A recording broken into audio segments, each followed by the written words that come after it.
Selain pidana pembunuhan berencana Brigadir Yosua dengan 5 tersangkanya, tim sus menemukan 6 perwira polisi diduga melakukan pidana menghalangi penyidikan. Tim sus pada saat bersamaan juga menggelar audit investigasi atas keluarnya 2 laporan dengan terlapor Brigadir Yosua di Polres Jakarta Selatan. Sudah bergabung dengan Kompas Petang ada pakar hukum pidana Jamin Ginting dan Komisioner Kompolnas Albertus Wahyu Rudanto. Selamat petang, Bung Jamin, Pak Wahyu. Selamat petang, Friska. Selamat petang Pak Jamin. Selamat petang. Selamat petang, Pak Saya Wahyu. ke Pak Wahyu dulu. Sudah jelas ada 6 perwira disidik soal penggantian, pemindahan, perusakan, dan perintah perusakan CCTV yang vital. Nah, bicara soal pasal-pasal yang dikenakan ini, Kompolnas melihatnya akan kemana arahnya nanti? Dan bisa jadi lebih banyak harusnya ya, karena ada 83 sampai saat ini yang diperiksa. Terima kasih Mbak Priska. Nanti kalau soal analisis pasal, saya kira Pak Jamin Ginting yang lebih menguasai karena beliau ahli pidana.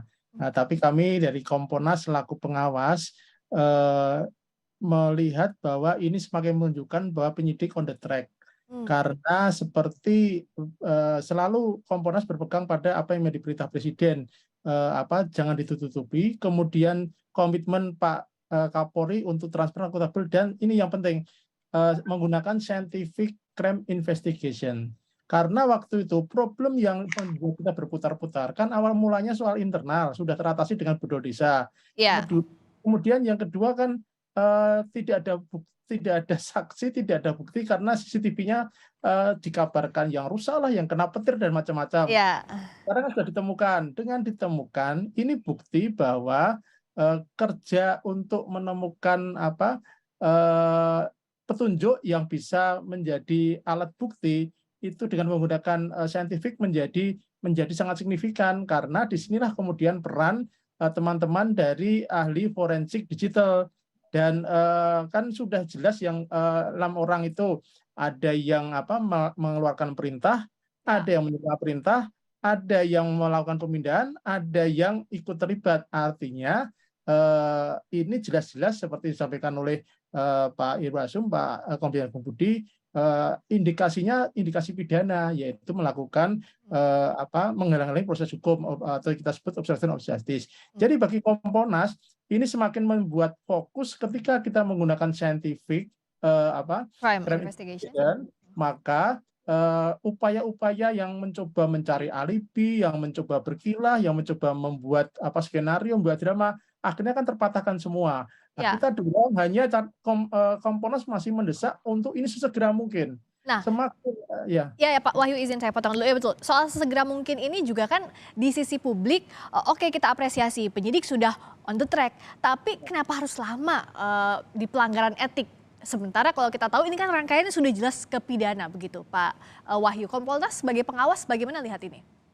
Memang di dalam ketentuan di Perpres, Kompolnas berhak untuk ikut menghadiri sidang etik. Sekarang ini prosesnya sedang pemeriksaan. Kalau di dalam proses pidana ini masih proses sidik. Nanti ketika sidang, Kompolnas akan hadir. Bahkan Kompolnas kemarin mengusulkan agar ketika Pak Sambo paling tidak yang sebagai aktor utama, karena kan sudah mengaku membunuh dan mengaku membuat rekayasa, sidang itu dibikin terbuka, karena ternyata di dalam Perpol nomor 7 tahun 2022 di pasal 40 itu dimungkinkan adanya sidang etik yang terbuka untuk umum, artinya jadi ini transparan.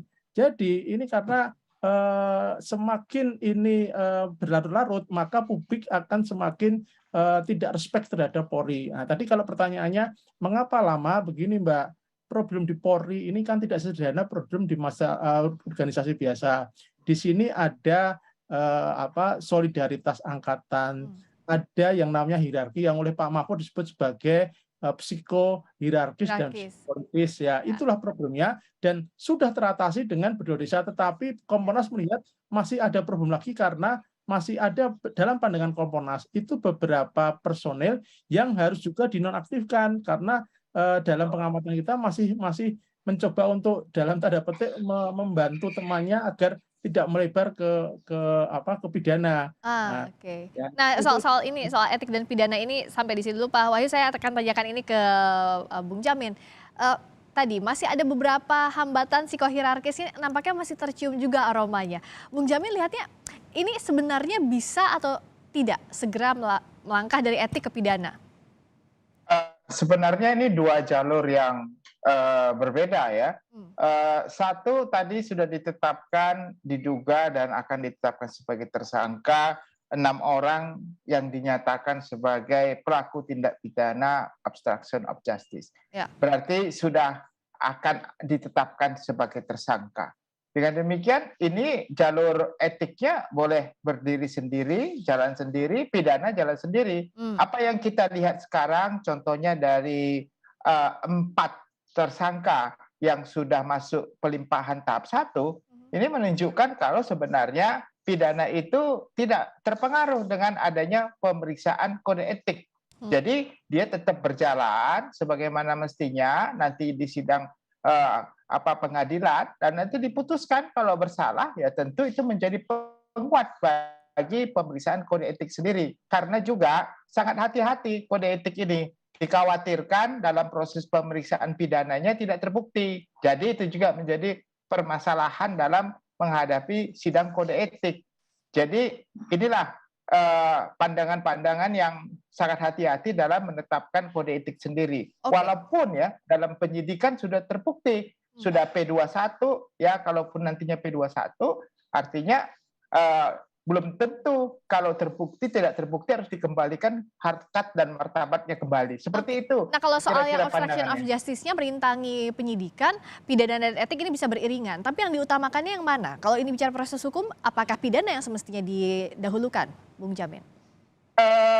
Tergantung kepada tingkat perbuatan yang dilakukan. Kalau ranah administratif itu lebih kepada disiplin, ya disiplin. Berarti Komisi Disiplin dan Kode Etik akan melakukan penindakan. Tapi kalau itu sudah jelas sebagai suatu unsur yang memenuhi ketentuan hukum pidana, maka harusnya pidana yang didahulukan. Seperti apa yang kita lihat saat ini begitu. Nah, saya mau ulas terkait dengan obstruction of justice tadi, yang 6 orang itu. Saya kira akan berkembang. Nah, pasalnya kan tentu kalau obstruction of justice ini, Mbak Frida, itu nggak perlu dulu ada laporan orang lain begitu ya. Justru penyidik yang merasa institusinya dihalang-halangi, dia yang berinisiatif secara langsung. Oh, ini delik untuk biasa begitu ya, melakukan- Bung Jamin?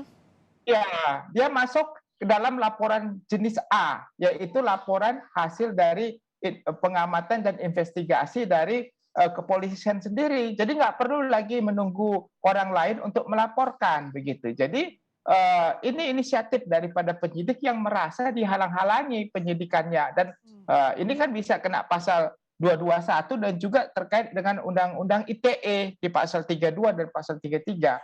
Nah, jadi setiap orang yang menghalangi dengan cara menghilangkan CCTV, memanipulasi CCTV ya, dan juga menghilangkan, itu bisa dikenakan pidana ITE juga. Nah, saya kira tinggal waktunya aja ini ya. Dari 38 itu ada 18 yang sudah ditempatkan, istilahnya kan tempat khusus gitu ya.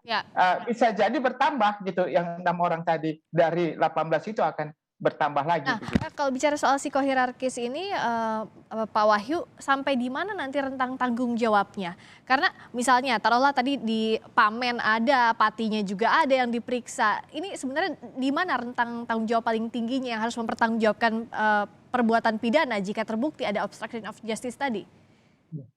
Jadi kalau rentang tanggung jawab memang sangat kasuistis, Mbak. Tetapi yang kita sebut sebagai psikohierarkis seperti dijelaskan Pak Mapo juga menjadi bahan diskusi kita, itu karena di dalam ini kan ada budaya hierarki, Mbak. Ada atasan, ada bawahan, ada komandan, ada anggota. Nah, ini sangat berpengaruh dalam proses-proses awal karena yang diperiksa ini kan anak buahnya. Bekas anak buahnya meriksa bekas komandannya. Ini kan jadi persoalan ketika itu dilakukan karena ketika prosesnya etik itu kan yang meriksa polisi sendiri. Karena itu kan polisinya polisi. Itulah kemudian waktu itu Kompolnas menyarankan tidak sekedar nonaktif tapi kemudian dimutasi. Dan ternyata sudah begitu dimutasi kan cepat sekali, Mbak. Ini signifikan sekali hasilnya. Nah, jadi itu yang dimaksud begitu, Mbak. Bukan kalau soal rentang pada pada level keberapa tanggung jawab itu sangat kasuistis karena tergantung ininya, tergantung dinamika di organisasi saya kira itu. Itu kasuistis, tapi kalau bicara soal komposisi sekarang secara organigramnya sudah bisa dihilangkan faktor psikohierarkis yang sejak awal menghantui penyidikan kasus ini, Pak Wahyu? Setidaknya sekarang ini siapa saja yang mempunyai komando di Propam dan berkaitan dengan kasus ini sudah dicopot semua. Mulai dari kadifnya, kepala bironya, kemudian beberapa kabak, lalu mereka yang menjadi wakaden, artinya mereka yang mempunyai anak buah ini sudah dicopot semua, Mbak. Nah, di Propam. Nah, nanti tentu kita lihat apakah di dalam perjalanannya masih ada hambatan. Ketika masih ada hambatan, tentu kami akan melakukan analisa karena Kompolnas kan tidak bisa masuk ke wilayah penyidik. Tetapi karena kita mengawal, kita melihat, menganalisa apa yang menjadi kendala dalam proses ini. Nah, itu kira-kira begitu Mbak Ania. Oke. Kalau Bung Jamin lihatnya sekarang kendalanya secara internal dianggap sudah bisa dikesampingkan, sudah lebih baiklah penyidikannya. Tapi untuk membuktikan unsur-unsur pidana soal tadi adanya obstruction of justice atau perintangan penyidikan, apa yang sebenarnya bisa langsung dilihat unsur-unsurnya dari para pihak yang diperiksa ini? Ya, tentu unsur-unsurnya tergantung kepada pasal yang ada. Kalau saya lihat, tentu nanti dia mengarah pasal 221 junto pasal 32 atau sebaliknya 32, 33 atau junto 221. Nah, itu kan konsep berpikirnya unsur-unsur yang masuk itu dia sudah jelas menghilangkan alat-alat bukti guna menghalang-halangi penyidikan untuk membuktikan atau merusak barang-barang yang dijadikan dasar untuk mentransmisikan suatu informasi elektronik. Nah, ini ada 6 orang yang sudah ditetapkan, yang sudah akan dijadikan tersangka. Nah, dengan demikian, makanya saya katakan masuk di pasal 55 dan 56. Berarti nanti dari 6 orang itu akan ada lagi orang-orang. Tadi sudah dijelaskan ya, sama Iwarasum, sama Kabar Reskrim juga, bahwasanya ada klaster-klasternya. Nah, tinggal klaster-klasternya itu aja ditentukan siapa yang menyuruh melakukan, siapa yang bersama-sama melakukan, siapa yang membantu melakukan tindak pidana. Itulah yang diklasterkan dan nanti itulah yang akan ditetapkan sebagai tersangka. Memang agak berat karena jumlahnya banyak ya. Penyidiknya harus ekstra keras untuk melakukan ini. Tapi bisa dalam waktu singkat. Nah, tadi saya katakan, kalau untuk pemeriksaan etik memang agak kendala karena yang meriksa itu harus tingkat pangkatnya lebih tinggi daripada yang diperiksa. Nah, ini butuh orang-orang yang banyak juga untuk memeriksa, tapi bisa dilakukan dalam tempo singkat gitu kalau memang itu bisa dilakukan dengan personil yang cukup. Kalau personilnya cukup dan visinya sama semua ke sana gitu ya.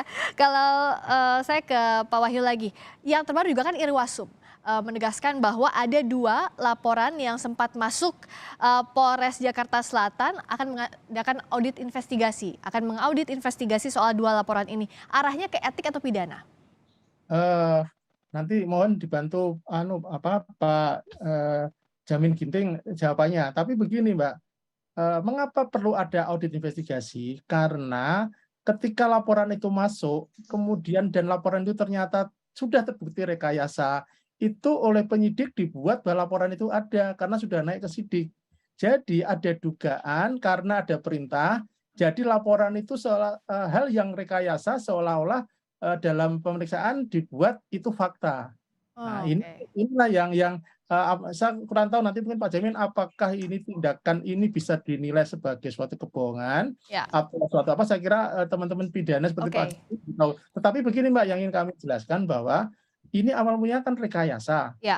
Ada orkestrasi rekayasa ini menjadi sesuatu yang faktual. Tapi dalam perjalanannya kan ternyata tidak terbukti bahwa tidak ada pelecehan, bahwa tidak ada Mbak. Nah, inilah ceritanya mengapa perlunya audit investigasi, siapa yang merintahkan, mengapa mau diperintah, lalu bagaimana prosesnya ketika menjalankan untuk membenarkan kebohongan itu yang diaudit itu Mbak sebetulnya Mbak. Itu harus diaudit juga, toh penyidik juga harusnya tahu sejak awal kemana arahnya kasus masing-masing dan ini yang harus diperiksa. Kalau kami yakin pasti sudah tahu kalau ini tapi karena ada perintah itu. Nah, ini persoalannya ketika bilang menjalankan perintah itu bisa masuk kategori etik ya karena dia ketakutan atau mungkin karena pangkatnya lebih bawah dan sebagainya. Ditekan, atau pidana begitu ya. Nah, soal pidananya saya tanyakan ke Bung Jamin, bisa nggak ini ke pidana arahnya soal audit investigasi laporan pelecehan seksual terhadap Bu Putri sama juga percobaan pembunuhan terhadap Barada Eliezer laporannya? Ya, audit investigasi itu akan menelusuri pertama, apakah dalam proses pembuatan laporan tersebut yang menerima laporan, bahkan orang-orang yang melakukan penyidikan, sudah terlebih mengetahui tidak ada suatu perbuatan pidana. Nah, kalau dia sudah mengetahui, berarti perbuatannya itu dilakukan atas informasi yang sudah diketahui sebelumnya oleh pelaku. Contohnya Pak Ferdy Sambo sudah mengatakan ini tidak ada kasus, cuma saya mau ini diselesaikan secara segera.